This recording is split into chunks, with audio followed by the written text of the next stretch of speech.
Safar yakunida Tesha bobo bilan alohida bir xonada qolib, ko'zlarida yosh,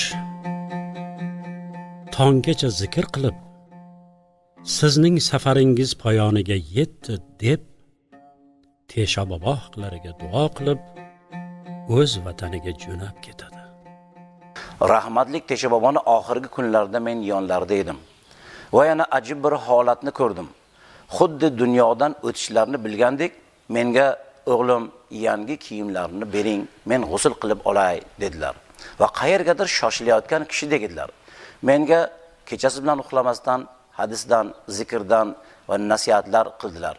Va bomdod namozidan oldin mushka ambarni olib keling, sepib olay dedilar. Xuddiki kim bilandir uchrashadigan kishidek edilar.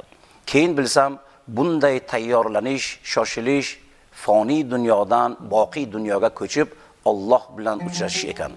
Alloh ustozlarimizdan rahmatiga olsin. U zotlarning yo'lidan bizlarga borishni nasib etsin.